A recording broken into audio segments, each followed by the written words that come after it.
les cocktails Molotov qui sont cagoulés. Comment on a pu générer de telles dérives ? En fait, nous, on a travaillé sur cette question des émeutes, notamment en comparant les émeutes de 2005 et de 2023. Et ce qu'on s'est aperçu, c'est qu'en fait, depuis 2005, les méthodes ont beaucoup changé en termes de méthodes de comportement, notamment d'ensauvagement, etc. Pour une simple et bonne raison, c'est qu'en fait, depuis 2005, on a eu un précédent historique qui a fait que les émeutiers, maintenant, ont un véritable mode opératoire. C'est-à-dire qu'en fait, avec le cocktail Molotov, avec les barres de fer, avec justement la question de brûler les voitures, etc., il y a un mode opératoire qui est véritablement encadré et qui est systématiquement utilisé maintenant à chaque événement festif, culturel ou sportif. Par exemple, vous avez la finale de la Ligue des Champions remportée par le Paris Saint-Germain. Des émeutiers vont utiliser ce même mode d'opératoire pour pouvoir aller justement créer des guet-apens avec la police, créer de la confrontation avec des bandes rivales. Et c'est ça aujourd'hui le véritable sujet, c'est que dans un certain nombre de territoires, notamment ce qu'on appelle les territoires perdus de la République, qui sont les quartiers prioritaires de la politique de la ville, 1515 quartiers dans notre pays, on a aujourd'hui des jeunes et des moins jeunes, parce qu'on a une logique de transmission entre les bandes qui explique justement que depuis 2005, le mode opératoire a changé et que justement depuis 2005, finalement, les jeunes sont de plus en plus en capacité de pouvoir perturber l'action de l'État. Et c'est pour cela qu'on parle de territoire de la République, puisqu'on a véritablement une séparation territoriale entre le monde de la République, qui est le monde incarné par la police et la justice, et le monde des voyous, qui est incarné par justement les émeutiers. Jules Torres, est-ce qu'on est en train de perdre une partie de la jeunesse ? De l'insécurité. Rapidement, Mathieu. Ouais, Jules Torres a vraiment raison dessus, puisque si on illustre par des chiffres, quand on regarde notamment en 2023, en fait, on s'aperçoit que la justice avait été rapide, c'est-à-dire qu'en fait, elle a été rendue rapidement, notamment pour tous les délinquants majeurs, elle a été rendue en comparution immédiate, donc c'est-à-dire sous 48 heures. Donc finalement, donc 60% des émeutiers ont été condamnés en 48 heures, mais quand on s'intéresse plus précisément au prononcé de la peine, donc c'est-à-dire la peine prononcée par un juge, nous, on a compilé les résultats, on s'est aperçu qu'elle était de moins d'1 an, elle était de 9 mois. Or, que se passe-t-il en France quand vous avez moins d'1 an de peine de prison prononcée par le juge ? Eh bien, vous n'allez pas en prison. Et pour ces émeutiers, c'est d'une certaine façon une invitation à recommencer, puisque quand on ne va pas en prison après avoir cassé une voiture, cassé une école, brûlé une médiathèque ou quoi que ce soit d'autre, et qu'on va pas en prison, on dit aux copains du quartier, eh bien, je n'ai rien eu. Et donc, c'est ça aujourd'hui le véritable sujet, c'est que par une justice laxiste qui ne prononce pas des peines suffisamment fermes et suffisamment fortes, parce que justement, il nous manque aussi des places de prison, eh bien, on a créé de la récidive. Et c'est ça aujourd'hui le véritable problème. Autre sujet inquiétant dont on va parler avec Amaury Bucco. Vous êtes avec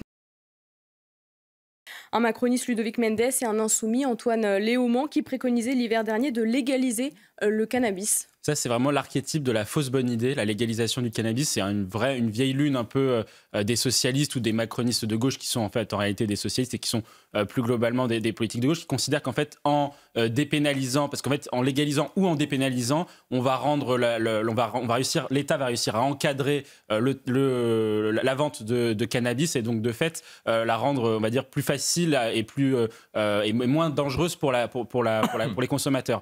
Mais la réalité en fait est très simple, c'est que nous on a travaillé sur cette question-là. Et quand on regarde l'exemple typique qu'ils prennent à chaque fois, c'est le Québec. Et le Québec, en fait, il y a au moins 3 arguments pour être contre la dépénalisation. Le premier point, c'est que ça n'enraye pas le trafic, puisqu'en fait, en réalité, le trafic de cannabis, c'est une partie assez infime finalement du trafic de drogue. C'est 30 à 40% du trafic de drogue. Donc en réalité, c'est plutôt les drogues dures auxquelles il faut s'attaquer. Donc si on poursuit la logique, il faudrait dépénaliser aussi les drogues dures. Certains y sont favorables, notamment sur la cocaïne. Et puis surtout, c'est qu'en fait, la criminalité organisée n'est pas structurée qu'autour du trafic de drogue. Il y a d'autres trafics, le trafic d'êtres humains, la vente à la sauvette, etc., etc. Deuxième argument, et je terminerai peut-être dessus, j'aurai pas le temps de développer les trois, mais c'est qu'en fait, la dépénalisation augmente la consommation d'un point de vue global et surtout augmente l'âge du 1er juin. Et ça, c'est l'élément le plus majeur à voir. C'est-à-dire qu'au Canada, il est de 14 ans, ce qui est quand même énorme, alors qu'en France, il est à 15 ans au niveau de la moyenne des pays de l'OCDE. Et on sait très bien, et tous les psychiatres le disent, quand vous commencez à fumer votre 1er juin plus jeune, vous avez des risques sur votre santé mentale qui sont beaucoup plus importants que si vous commencez un peu plus tard, parce que on regarde la construction du cerveau. Et donc pour toutes ces raisons-là, dépénaliser est stupide d'un point de vue économique et catastrophique d'un point de vue sanitaire. Amaury, rapidement. Non, mais ce qui est intéressant aussi, Alors, il y a deux sujets. Il y a un premier sujet pour l'éducation nationale et un deuxième sujet en termes d'absentéisme de la fonction publique. Sur le premier sujet, en fait, sur l'éducation nationale, c'est que quand on regarde en réalité et qu'on compare au niveau international le nombre d'enseignants par rapport au nombre d'élèves et notamment le nombre d'enfants par classe, la France est au niveau finalement des pays de l'OCDE en termes de moyenne. C'est-à-dire qu'en fait, on met autant d'argent et on a quasiment autant d'enseignants par élève que d'un pays comme l'Allemagne, par exemple. Et pour autant, on se retrouve avec des classes, que ce soit en Seine-Saint-Denis ou dans les territoires ruraux, où il n'y a pas de professeurs. Donc ça pose une question quand même sur l'affectation et l'organisation des ressources humaines au sein de l'éducation nationale, parce qu'il faut quand même rappeler qu'il y a quand même 1 million de profs en France. Et le deuxième point, c'est l'absentéisme. En fait, c'est que quand vous avez de l'absentéisme, c'est-à-dire quand vous avez des profs qui ne sont pas qui sont pas présents en cours, parce que parfois il y a effectivement pas de professeurs disponibles, mais parfois aussi ce sont des professeurs qui ne se rendent pas disponibles également. Ça pose un problème en termes de dépenses publiques, puisque l'absentéisme dans la fonction publique coûte quand même assez cher, à peu près 250 millions d'euros par an. Au-delà de l'éducation nationale, vraiment toute fonction publique confondue. Et puis le deuxième sujet, c'est qu'en fait, ça pénalise la qualité de l'enseignement et la qualité du service public proposé aux administrés. Alors on a retrouvé Maître Joyce Pitcher qui est avec nous. Bonjour, vous êtes donc spécialisé pour qu'aujourd'hui des ados, voire des enfants traînent zone dehors à toute heure de la nuit. Vous avez plein d'explications aujourd'hui. C'est multifactoriel en fait, la délinquance juvénile. Il y a une question de déclin de l'autorité parentale, de l'autorité morale dans notre pays. Il y a une question de crise de l'autorité des personnes dépositaires des services publics, notamment à l'éducation nationale. On en parlait tout à l'heure également. Quand vous n'avez pas de prof, etc., ça n'y participe pas. Et puis vous avez aussi un ensauvagement d'une partie de la jeunesse, c'est-à-dire la question du narcotrafic qui permet à des jeunes de 10, 12, 13 ans de pouvoir déjà faire de l'argent, comme on dit. Et donc, cet ensemble de paramètres-là explique qu'il y a de plus en plus de jeunes qui sont de plus en plus délinquants et qui se livrent à des actes de plus en plus violents en termes d'intensité. Face à ça, les pouvoirs publics ont peu de réponses à apporter. Ils n'ont que des réponses structurelles à apporter. Le couvre-feu pour les mineurs, on en parle souvent. Moi, je pense que c'est une mesure qui est pas forcément efficace structurellement, mais qui, dans certains cas, peut fonctionner. C'est pour ça que je pense que ce que fait M. Bouamran dans sa ville à Saint-Ouen a du sens, parce que sa ville est gangrénée par la délinquance des mineurs. Et puis, de toute façon, tous les points, et nous, quand on parlait tout à l'heure des émeutes, il suffit de comparer entre 2005 et 2023, encore une fois, c'est un chiffre que je prends souvent.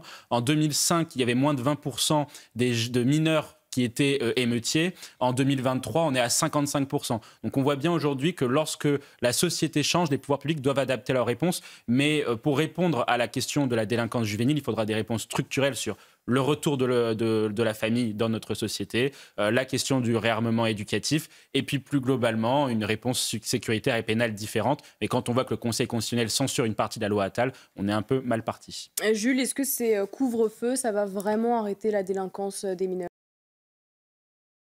Garçons, enfants élevés dans le respect des valeurs de la République. Comment on empêche ces radicalisations si les parents n'y parviennent pas eux-mêmes ?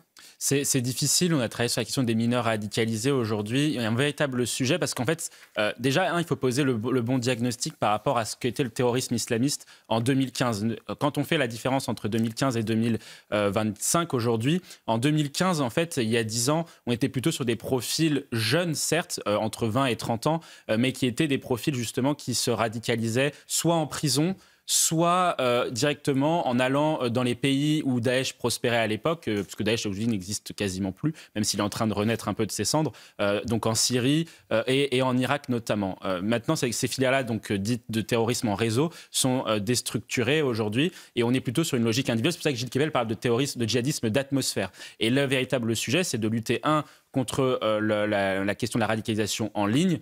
Et puis, deuxième moment, en fait, c'est de proposer aussi un projet alternatif. Quand on travaille aujourd'hui sur les questions de comment les pays arabes, donc les pays arabo-musulmans, tels que la Jordanie, les Émirats arabes unis, etc., luttent contre l'islamisme, ça passe par à la fois l'éducation, à la fois la lutte contre les réseaux sociaux, et puis surtout une véritable politique pénale répressive en la matière. Parce que là, aujourd'hui, on peut dire que l'islamisme a déclaré la guerre à la France, et qu'aujourd'hui, ce n'est pas de l'apologie contre le terrorisme, c'est quasiment de l'intelligence avec l'ennemi, ce qu'a fait cette personne-là. Et ensuite, après, la dernière interrogation, moi, qui me reste, je ne connais pas ses nationalités. S'il a une nationalité étrangère, y compris ses binationales, me semble-t-il, la seule sanction qui est possible, c'est déchéance de nationalité et expulsion. Merci Mathieu. Tiens, cet autre sujet qui va peut-être